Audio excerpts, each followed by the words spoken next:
residence of the Russian president, so we gave the findings. If we receive these data from them, and then we can share our estimates of what happened. Don Vernitsky, Channel 1, if you could sum up your state visit to Kazakhstan. And the second question, a lot of documents were signed, including the one on the construction of a nuclear power plant here, and on the state expert loan that is going to be issued by Russia to fund the construction. Is it profitable for Russia to pay our own money to build a plant here? Because Kazakhstan seems to be a wealthy country. Well, conditions of the funding are, in this case, are similar with all the other transactions and deals and operations in all the other regions. It's a standard international practice. If someone is doing something, then, as a rule, this country earmarks some funds. In European countries and in our countries, we now have these loans that are earmarked to support domestic export. In this case, export of commodities and services. So it is profitable for us. What I mean is, we are not giving this money away. We are loaning this money. And we are going to get this money back to our budget because there is an interest rate, which is normally the case, and the interest rate is quite acceptable. It's in line with all the international standards. And then we have our plants and factories receiving the orders to manufacture something, and then in the future we also service, maintain the plant, we provide spare parts and fuel and so on.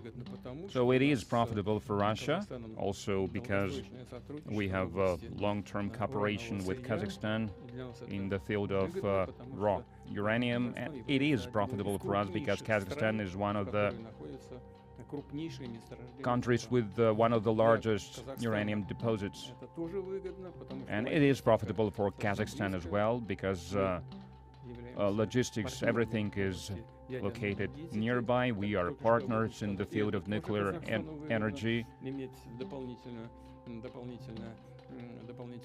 So it is also profitable to make progress in this regard, so we are not just supplying fuel, and we're also receiving the technology. It is important for all the partners of ours, including Kazakhstan. We are not just building something using the state loan. We are establishing an industry. We are training personnel. We are attracting local employees to work there. I don't remember how many of them will be in Kazakhstan, but at least 25% of all the works that are to happen during the construction works. So that's something that our partners are in charge of. We supply fuel, we dispose of the spent fuel, and we discussed how we can think together and supply the fuel to this plant together, because 20% of the energy consumption in Kazakhstan will be satisfied with this nuclear, covered with this nuclear plant. So it is profitable for the both sides. We've been drafting this agreement for a long time. We've been looking for a compromise, so a lot of work was done to make it profitable for both Russia and Kazakhstan. And there was a question about summing up this state visit. We are happy with this visit because we drew a line, because we discussed what was accomplished. We have a record high trade turnover, and we have good growth trends. So we discussed the priorities in our cooperation in all the priority areas, and we discussed all the areas of our cooperation. And leading role here is with the humanitarian cooperation, because maintaining good neighborly relations, basically familiar relations between our states, between our nationals, is of utmost importance, because it creates the long-term important level of trust between the two states. As you know, we've launched a new project in the field of education on education for the gifted children on the basis of the Serious program, and we are grateful to the President of Kazakhstan for the attention he's paying to develop Russian language in all the schools, in all the educational institutions. There are classes in Russian, and they welcome this. And the President of Kazakhstan has a vast experience in foreign affairs, including the United Nations, and he understands the importance, the significance of being fluent in foreign languages. So in our relations with Kazakhstan, for a long time we were one state, and in the Soviet Union, Russian language was a language of inter-ethnic communication, and he believes it's important. He supports it, and Russian is an official language of the UN, and it is very important considering the growing trade turnover. You know, it may sound primitive, but the more economic ties we have, the more the language is in demand. So to develop the economy, it is also very important to support Russian language.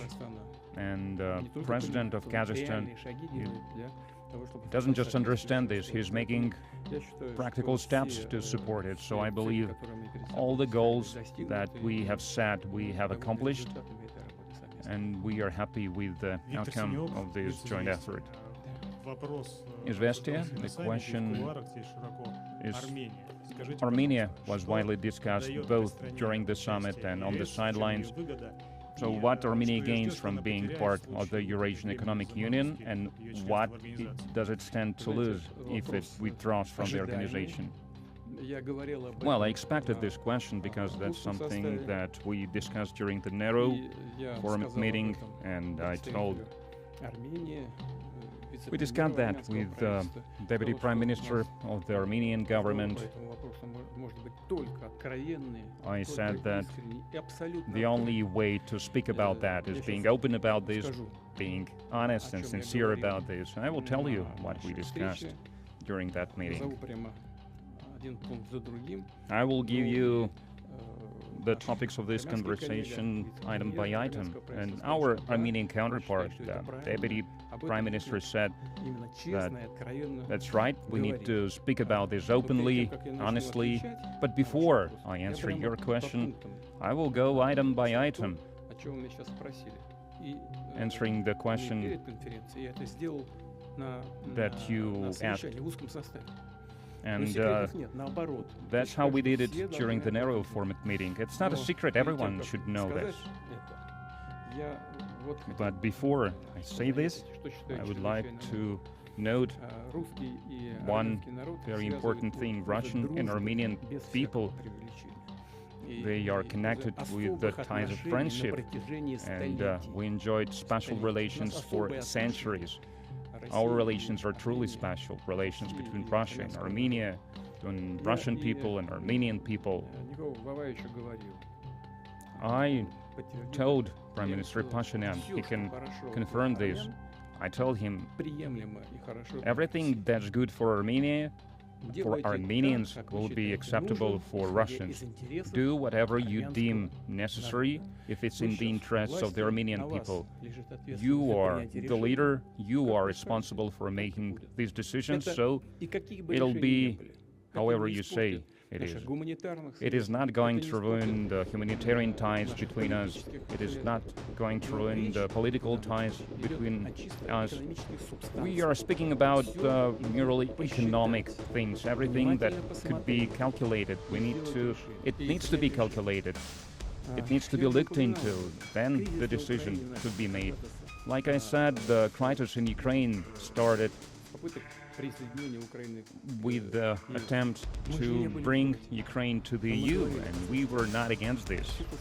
We simply said that, for example, phytosanitary norms are different. It means the access to the markets in Russia or back in the Soviet Union. It means also all the Eurasian Economic Union countries, the phytosanitary norms are much stricter than they have in Europe. For example, we have restrictions on the GMO products. Our people don't want to eat this kind of produce, this kind of food. Well, they don't.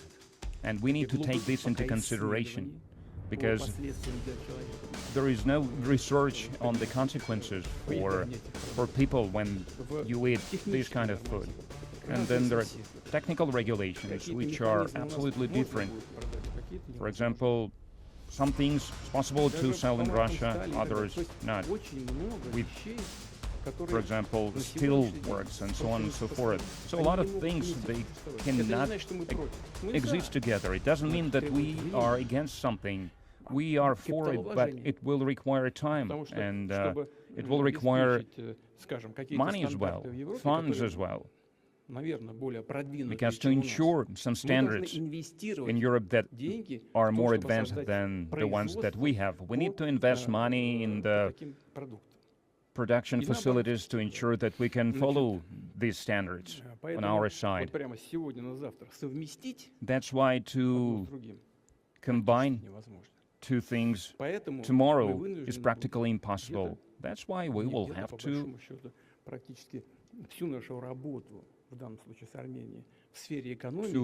if we speak about the cooperation in the economy, about the integration of the economy, we will have to put it on hold. So you were asking about what do they have to gain. So it's something that is up for discussion, but I can